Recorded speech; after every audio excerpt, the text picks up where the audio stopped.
Hey everybody, welcome back to Reimagining the Internet. I remain Ethan Zuckerman. I am here today with my friend Brandon Silverman.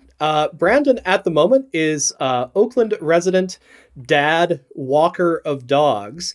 But in part, we're having him on because he started Crowdtangle, a really remarkable tool that was acquired by Facebook in November 2016. He left Facebook last year in 2021. Brandon's had a really interesting path in the tech world. He came in through the Center for Progressive Leadership, which is a nonprofit organization aimed at training a new generation of political leaders. His interest in building online communities helped him found a company called Open Page Labs, which was interested in helping progressive nonprofits use Facebook for activism and organizing. And that tool, in turn, turned into Crowdtangle and I think arguably changed Brandon's life. Brandon, welcome. Nice to have you here. Thank you. Super excited to be here. So, Brandon, what is and what was Crowdtangle? Because this is a product that has really had a couple of different phases of its existence. What was Crowdtangle when you initially built it, and what problem were you trying to solve? Yeah, great question. Well, I mean, the truth is, like a lot of startups, our original idea was not a great one, or at least not the one we thought, or at least we hoped it was going to be. But the basic idea was I had been a community organizer for the first part of my kind of post-college career. And one of the things my work had led me to do was run these kind of fellowship and leadership training programs. We brought together these really amazing leaders and helped connect them to each other, but also get lots of skills and training and mentorship. And I did that for about 5 or 6 years before a light bulb went off. And what we realized we were really doing all that work was building community. And it was really the relationships between all the people we were bringing in our programs that was by far the most impactful thing we were doing and that they were leaving with. And so we began to realize that actually one of the most important things we could do in all of our work was create a space where those communities could live on well past when they went through with the various programs we were running. And this was right around the time when the internet was kind of beginning to be a much more obvious place of political organizing. Howard Dean campaign had raised tons of dollars for the first time and really raised everyone's awareness about the role it could play in campaigns.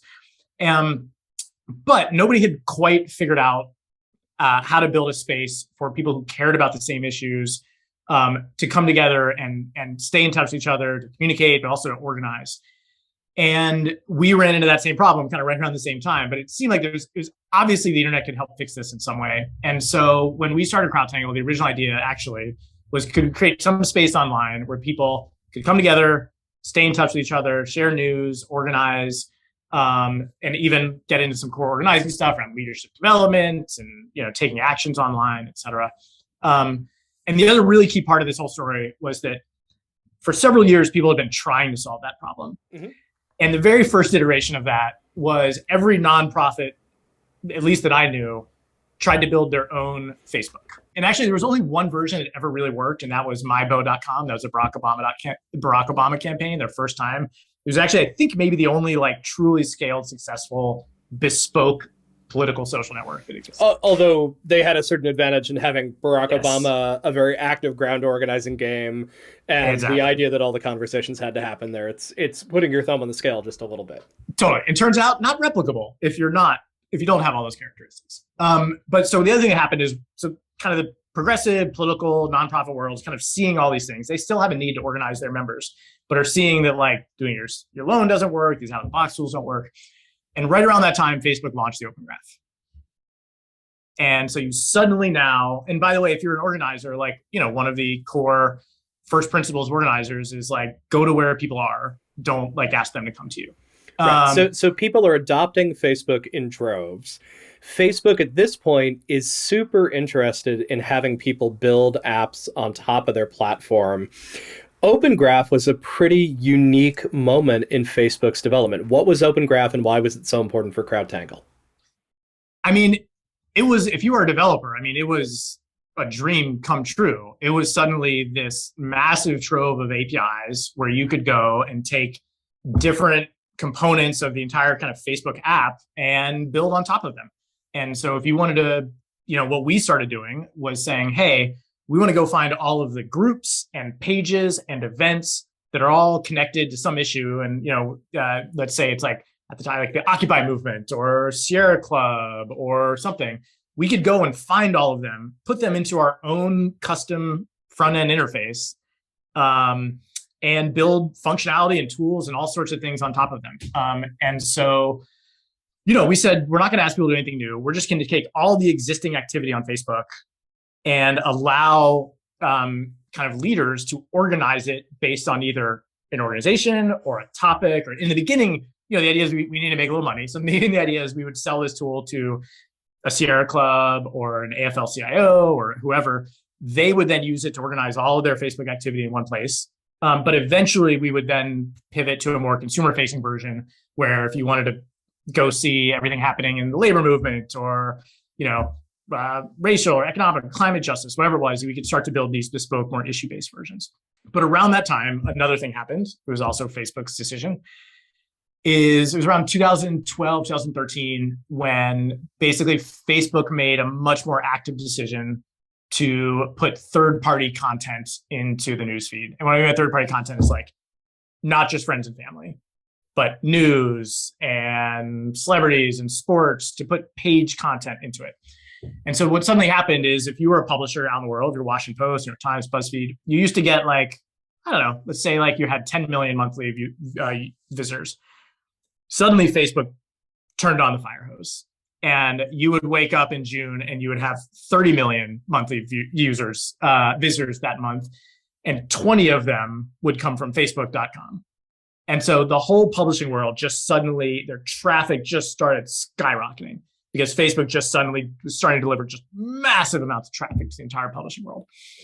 And I think for us, one of the like very serendipitous things that fell into our lap was when you're designing for nonprofits and newsrooms, like they're understaffed and they're insanely busy, and you have to figure out how to deliver value to them the minute they open up the tool. And if they don't, like they just don't have fucking have time to like, sorry, I don't mean to curse. Like they don't have time to wade through data. And so one of the things that meant, it just really forced us to like not be afraid to be opinionated about like what we thought would be really valuable. Crowdtangle is an accidental analytics engine, and it wasn't about track your brand. It wasn't about here's all the possible data within it. It really was sort of first and foremost about this question of what's doing well on Facebook, what's getting a lot of attention, what are the sort of big movers and shakers in the environment, which is something that the other tools don't necessarily give you access to. So clearly, many people adopted Crowdtangle. We used it quite a bit in our own research, along with the Media Cloud tools. And in many ways, your acquisition was not what happens with most corporate acquisitions, which is something very clever gets shut down and mothballed and never exists again. Instead, you actually had a tool that continued to grow and expand within Facebook. I think one of the ways many people learned about Crowdtangle was when people started using Crowdtangle, not just to interrogate what news content was doing well, but really to ask the question of what were people looking at on Facebook. And maybe one of the more famous of this is Kevin Roose, who's a columnist for the New York Times, who has appeared on the show here, and who somewhat legendarily started posting a Twitter feed every day of the top 10 or top 20 stories according to Crowdtangle, which had a very strong right-leaning association to them. So figures like Dan Bongino, who was, I think, invisible to people outside of conservative ecosystems, would consistently show up, in the top 10 stories that were coming across on Crowdtangle. What was that experience like? You suddenly became a tool for insight into Facebook, which didn't necessarily portray Facebook's community in a particularly flattering light. Yeah. So, I mean, there's a lot of elements to this. I think one thing I always point out at the I think in discussion though is like, it's not flattering depending on your politics and that there's Dan Bongino is an incredibly popular figure in conservative media. He's a very popular radio talk show host. He's a very popular guest on TV. And that, there's a very significant portion of this country that looks at that list and goes like, oh, those are like important and reliable, media entities. So I think like it's important, one, just to like remember that we're in a very polarized, divided country. Right. And the fact that I find Dan Bongino somewhat shocking, might actually reflect that Facebook has actually done an amazing job of reflecting the US population as a whole, whereas Twitter, has not necessarily. Yeah. So I think one is a really important piece. Like, is there some way you can look at that list and take the politics out of it? In which case, like, I do think there's an unflattering version of that list, regardless of politics, which is like, I think those are voices that tend to be more sensational, that are, definitely polarizing. So I think that's one piece. I think the second is there are realities about the American media ecosystem that are also that are asymmetric and can result, if you're attempting to do a top 10 list, could result in lists like this. And some of the ones I have, that I've talked about in some other places, but like one is demographically speaking, the right in this country is more similar, is a more homogenous demographic than the left. Like the right tends to be, at least people identify as Republican, tend to be predominantly white, predominantly Christian. On the left, it's a much more heterogeneous coalition-based party and system. And so what that means is you can have entities that speak to a much larger percentage of the right than you can a left. So for instance, like Franklin Graham can be somebody who 80% of Republicans are like, he's speaking to me. Versus on the left, it's like Rachel Maddow might speak to older TV watchers in metro areas of the Democratic Party, but maybe she isn't necessarily speaking to Alexandria Ocasio-Cortez supporters in the Bronx, right? Or even the police union in Philadelphia. It's Democratic, right, sure, has very different. So I think one is there is a different. The natural media ecosystem, I think the demographics of both parties also make it more likely that one side is more concentrated than the other. Also, on the left reads a lot of mainstream news.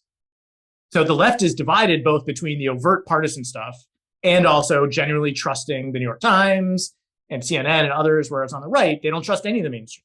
So they're much more heavily drawn to the much more overt partisan political side. I also think there's demographics of the app.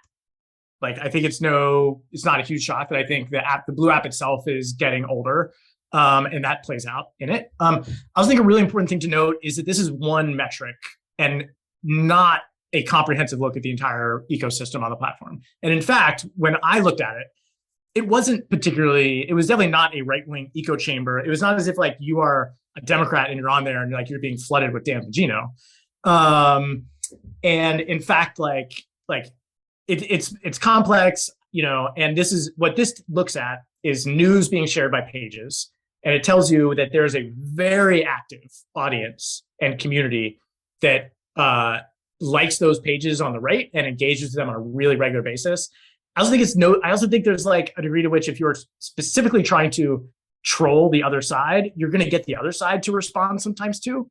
What I think was so the reason Kevin Roose decided to do it, I think, was legitimate, which is that there have been many complaints on the political right that Facebook is biased against right-wing voices, that it was taking down right-wing speech. This is a pretty common complaint about Facebook, no matter what your politics are. And you don't even have to be in the US, right? You can find Israelis saying that the platform is biased against Israelis. You'll find Palestinians saying it's biased against Palestinians. One of the big things that I think many of us would like to research about the platform is those takedowns, who is actually getting taken down. But in some ways, Crowdtangle found itself in the middle of this political fight, which was, this was a very effective way for Roose, who leans perhaps to the left and is certainly with the New York Times, which would be seen as leaning to the left in this, to say, what are you guys complaining about? Actually, there are these right-wing figures who are the most viral sensations on Facebook. How can you possibly complain about a tilted playing field? Now, that may not be accurate for all the reasons you just said. If you have a more homogenous population on the right, if you have an older, whiter user base, whereas you have a younger, blacker user base on Twitter, so on and so forth, all of those things could be explaining why those voices are out there. But, so Roos ends up making the case that perhaps this is why Facebook ends up disinvesting, constraining the team associated with Crowdtangle. And my goal here is not to get you to, talk about the inside of what happened at your end of the time with Facebook, but I am sort of curious whether you felt like there was pressure around Facebook being concerned about Crowdtangle providing a window on these very large political questions about how the platform was being used. Was that something that you felt pressure around? Listen, I think there's a real debate happening inside Silicon Valley, and especially inside social media platforms, around transparency. And they all want to be transparent, but I sometimes compare it to like affordable housing. It's like everybody's for it until like it shows up in your backyard and it gets real. And then, a lot of opinions can change. But when it comes to certain types of transparency, there's a real divide, I think, inside Silicon Valley, but also inside these companies. And I think one of the best ways you can look at it is that you have companies like Facebook, that there are ways in which they have like leaned into transparency more aggressively than some other platforms. There are some companies that have done almost nothing. The companies that have done almost nothing have avoided a ton of the blowback. And it was absolutely one of the realities of like, our experience over the final year or so, that there were questions on like, is it worth it? And that there's also another dynamic of that is that you have, there's definitely a point of view inside these companies too, that's like because we don't have to worry about issues around like what it means to make potentially privacy sensitive data available to groups that are outside and yada yada, like we have a better ability to interrogate and interpret and analyze all of this than anybody on the outside ever could. And so any of the voices and criticism on the outside is just a distraction from us doing what we think is the most important and relevant work. And I think the reality is that so where I have come down on this is that based on the experience we had at Crowdtangle, I came to just really believe deeply that there are gaps in this work that can only be filled by outside experts and organizations and civil society. That until there is some sort of new model in which platforms have content moderator and policy experts in every single community around the world, you are going to run into challenges around language and dialects and local nuance and staying up to date on what the political situation is that all affect what it means to have and manage an information ecosystem somewhere. And that I don't see that ever happening. And so in the meantime, what I think the alternative is finding ways to engage and collaborate and work with as many communities as you can around the world to have them be a part of the process. That is almost a governance question. And in order to do that, you have to be willing to share data. And then also, by the way, that like, not only is it a better solution to the scale of all these platforms, but it just, over the long term, helps you build a better product more effectively than if you do it by yourself.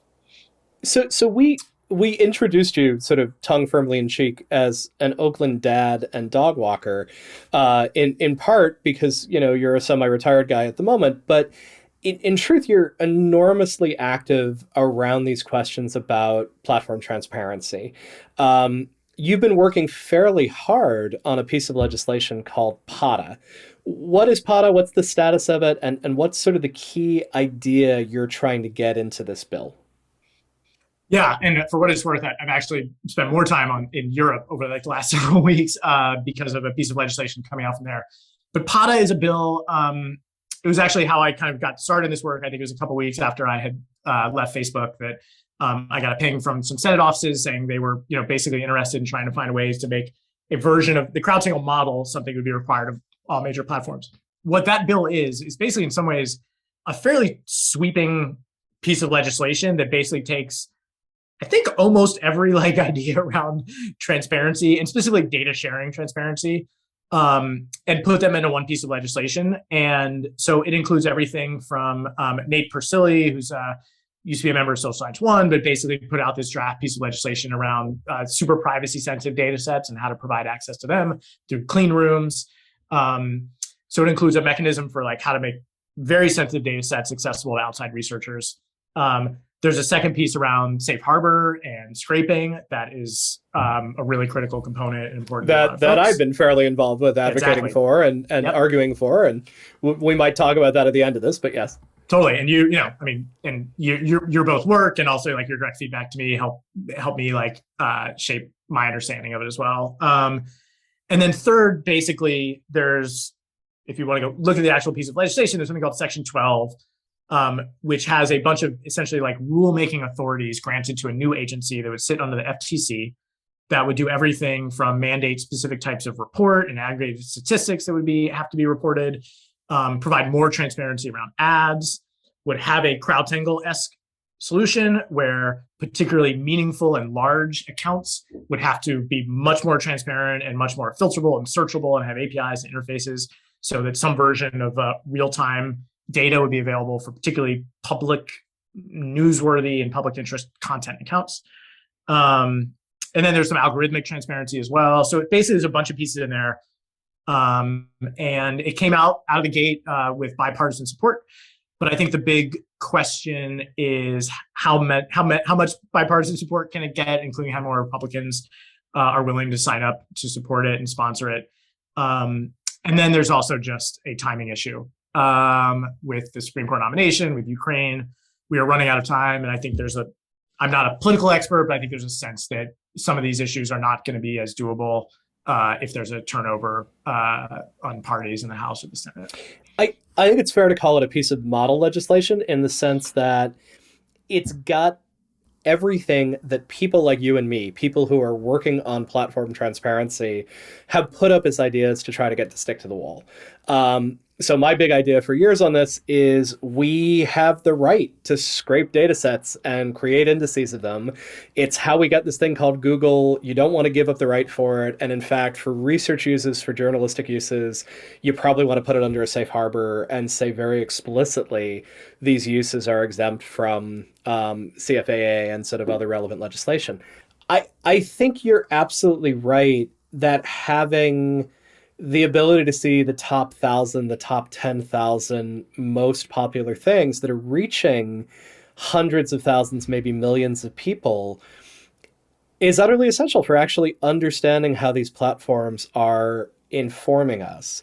And I think this idea that it shouldn't just be Facebook, which in some ways has taken extra hits because it did have a good window carved into it. And Twitter, which has sort of always had a good window carved into it because of the API, compared to YouTube, which is very, very hard to study at scale because it's video content rather than text content, or TikTok, which is just a completely sealed chamber, it would be really fascinating to sort of have that coming out on a regular basis.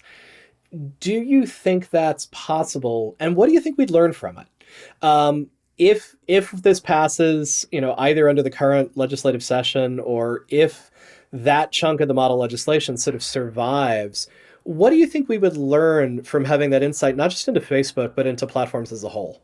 Yeah. So I think in some ways, the experiences we had over the last 2 or 3 years, I think give us some, at least when I say we at Crowdtangle, I think for me gave me some insight into like what you could get out of this work, especially if it was available for other platforms and even more robust and comprehensive level than what we're doing. But I think a couple of things. So I think one is during major world events, during crises, wars, humanitarian crises, natural disasters, there's an enormous amount of incredibly important information that is being disseminated through social media platforms. And I mean, you watch this during Ukraine, that the whole world was looking to social media to get a sense of what was happening. And lawmakers and world leaders and governments were making decisions based on like what they were seeing. Public opinion was being shaped. But a lot of these platforms are just black boxes. And so was the viral video about, the ghost of Kyiv, was that a real video? Was it not? Was it actually the biggest video of the day? Or was there other video that was way bigger? What content we've seen anecdotal evidence of like disinformation campaigns on TikTok that were parroting, Russian propaganda. How many accounts actually said the same thing? Who was the first one who did it? Are they still doing it? So there's all these ways in which our information ecosystems are sitting behind these black boxes, and the world, I think, needs to have a better window into like seeing what's happening, because it is shaping how the world responds to these incredible events. And we saw micro versions of that in other places where, there was a typhoon that hit the Philippines in 2016, and we had one of the biggest news outlets in the country had Crowdtangle dashboards they were putting on broadcast television in the whole country every night that were showing the local, where the like disaster help was, what the latest news was from some of like the relief efforts and all these different things. So I just think at some level, these platforms have turned into the public town squares, except you can't actually see what's happening. And so I think, yeah. Right. I mean, the word that I end up using is the digital public sphere, sort of stolen from Yochai Benkler and people before that. And of course, that's the interesting piece of it. In an actual town square, you can get a sense for what people are actually talking about. We now have these town squares that have very little accountability. They are, if not entirely opaque, the windows carved into them have very particular distortions to them. And I think you did a great job sort of explaining the ways in which the Crowdtangle window was and wasn't an accurate picture of what's going on within Facebook. The response in some ways has to be, let's carve a whole bunch more windows. It is, I think, also simultaneously worth acknowledging that Facebook is not, in fact, the worst in all of this. That pretty much all of these platforms don't have a way of looking at what's going on inside of them and are reluctant to give you that way of looking at what's going on inside of them. There's also a certain legitimacy to that. When you have that list of, here are the 200 videos doing the best on TikTok today, that's essentially a way of reverse engineering the algorithm and trying to figure out what is it that I need to do to make my way to the top of TikTok, which is not just effective for activists, it's also effective for spammers and all sorts of other bad actors. As someone who's been in one of these organizations, what would you tell, I assume, Zuckerberg has heard whatever he's going to hear from you, but if someone else were to sort of call you up, TikTok were to call you up and say, how should we get out in front of this? How should we be proactive about this? What should we try to do? Or is that the wrong answer? And the answer is we should be trying to do it through legislation instead. Yeah, I mean, I think part of my answer is it doesn't matter what you do or don't want to do. Like some of this is going to happen, and legislation is coming. It might not all pass, but like enough trust has been lost in some of this across among lawmakers that like some of this is going to pass, and so it's coming. Period. Second, I think one of the questions around this stuff is like just a short term versus long term. That you might take short term hits in some of this stuff, but in the end, transparency helps you build a better product and serve your users better. And that it's a pain in the ass, but like when the outside world is holding you accountable, it makes your product better and it makes you serve your users better. But then also, I think that like there's a degree to which I think at least some of these platforms never meant to be the public town squares and never wanted the responsibility that came with it. And that one path forward for them is to find ways to collaborate more with the rest of civil society and create mechanisms to create society-wide debates and discussions around what our information ecosystems should look like. And if it's just going to be them deciding, they are appropriately always going to be held to an enormously high standard. And when they screw something up, they're powerful enough that those screw-ups matter. And so creating a governance model that involves more of civil society around this stuff, I think is also is going to help build more trust and build more accountability and get away from this universe in which like social media is to blame for everything.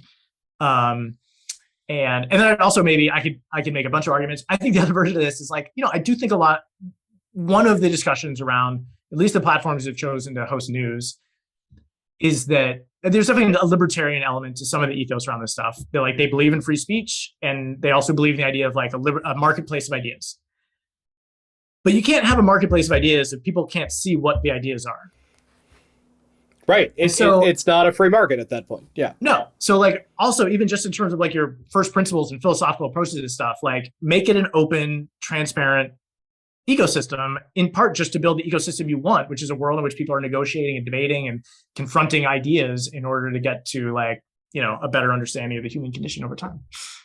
And just one other thing, sort of for my edification, what's the European law that you're looking at? So there's a bill called the Digital Services Act. And it has a bunch of different components inside of it that touch upon data sharing and transparency. And it is going to pass, unlike some of the US stuff, like the DSA is passing, period. And it's really a question of just how far the data sharing requirements go. And in some cases, there have been some like really promising stuff. So for instance, it is most likely going to end up with the funding of with like the funding and the like commitment from all the signatories and the platforms to like abide by an independent agency that will vet a lot of this stuff. And there are also discussions about how to make that agency a transatlantic agency that the US also allows to kind of be the primary vetting body. And